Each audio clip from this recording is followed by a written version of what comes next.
Nostalgia, that sentimental feeling from the past. It's a simple definition, almost too simple for something that can stop you in your tracks. Because nostalgia doesn't announce itself, it doesn't ask permission, it just shows up late at night when the world is quiet, when your mind finally slows down enough to feel something that you've been avoiding. Sometimes it's a sound, a menu screen, a startup tone you haven't heard in years, and suddenly you're not here anymore. You're somewhere familiar, somewhere softer, somewhere time didn't feel so heavy. Nostalgia isn't just about remembering the past, it's about remembering yourself, who you were before life got loud, before everything started asking something from you. Back then, you weren't measuring progress, you were chasing outcomes. You were just there. For me, nostalgia doesn't come when things are going well. It comes when life feels fast, when days blur together, when everything feels like it's moving forward, whether you're ready or not. That's when I start looking back, not to escape, but to remember. Because nostalgia isn't about wishing things were the same, it's about realizing that at one point in your life, things felt simple.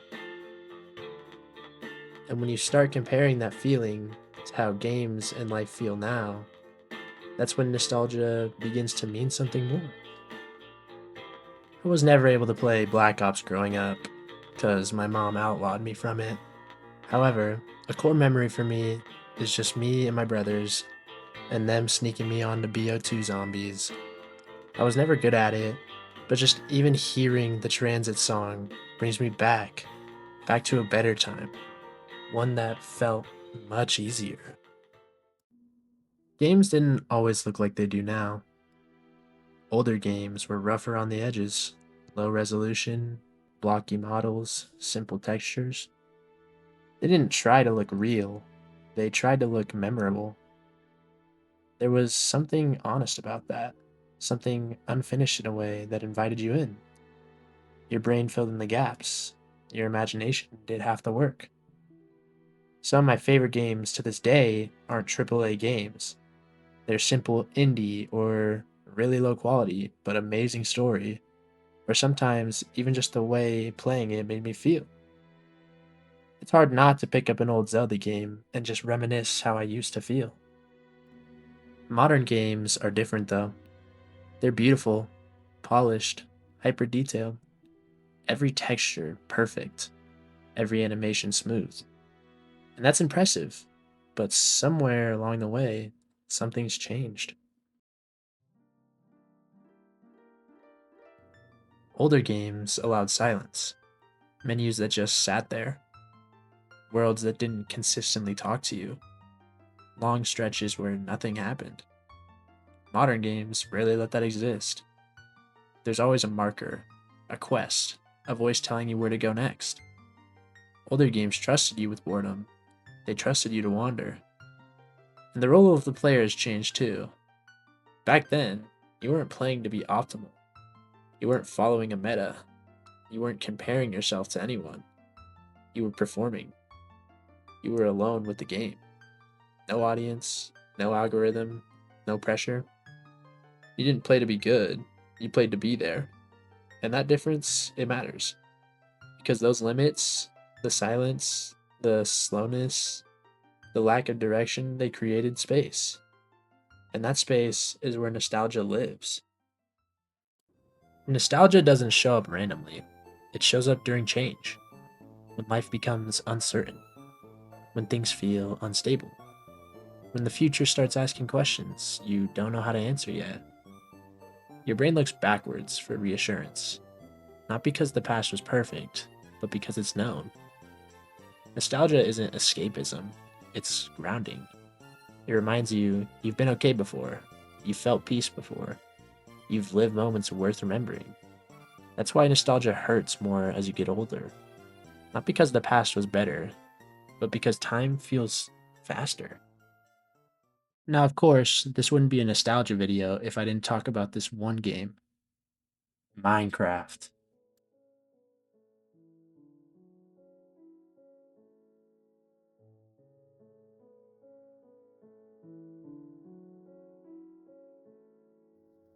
Minecraft isn't nostalgic because of how it looks. It's nostalgic because of how it feels.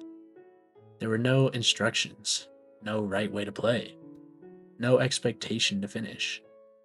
You weren't saving the world, you were just existing inside it. You could walk for hours and find nothing, and that was okay.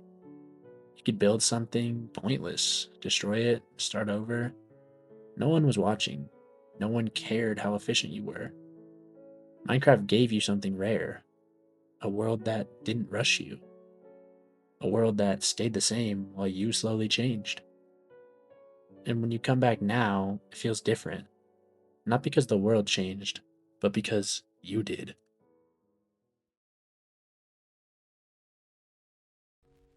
Beating the end doesn't feel like winning. There's no celebration, no explosion, no big moment, just quiet. And then the poem begins. It's called the End Poem. You see it after you defeat the Ender Dragon, the moment when most games would roll credits and say, "You won." Minecraft does the opposite. Instead of congratulating you, it talks to you, not the character, you. The poem is a conversation between two cosmic voices, often interpreted as two universal intelligences, or two parts of a higher consciousness, or even the game itself reflecting on you. They're watching the player from outside reality. You're not Steve to them, you're a mind controlling a dream. One of the most important ideas: the player is not a body, the player is the awareness.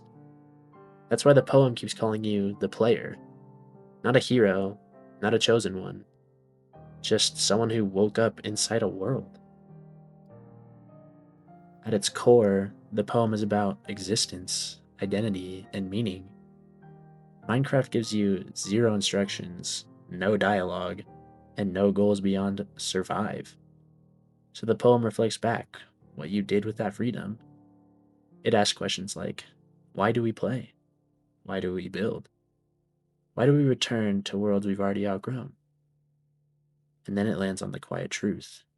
Meaning isn't given, meaning is made. Throughout the poem, it says a lot of things. One being, and the universe said, I love you. This line, it reframes the entire experience. You weren't grinding, you weren't wasting time, you were participating in existence. The universe doesn't judge you for playing, it accepts you. The poem also says, you are the player, waking up from the dream.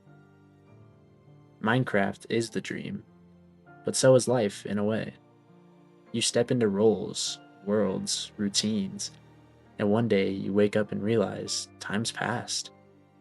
That's nostalgia, remembering the dream after you've already woken up.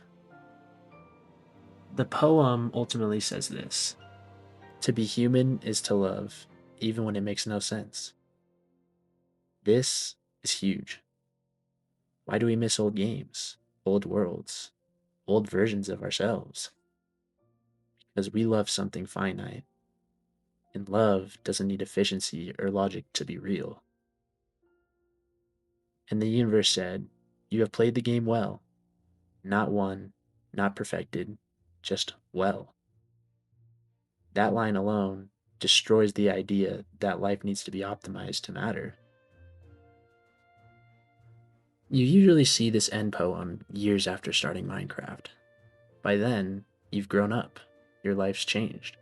You aren't the same person who punched that first tree. So when the poem speaks, it feels like it's talking to past you and present you at the same time. That's why it kind of hurts sometimes, but in a good way. Nostalgia isn't about wanting to go back. It's about realizing that you were once fully present in a moment you didn't know would end. Minecraft didn't tell us what to do, it just gave us a world and asked what we'd make of it. And years later, when the game finally speaks, it doesn't ask if we've won. It just says, "You have played the game well." Maybe nostalgia isn't sadness. Maybe it's proof that we loved something while we were in it. And if that's true, then maybe we're still playing.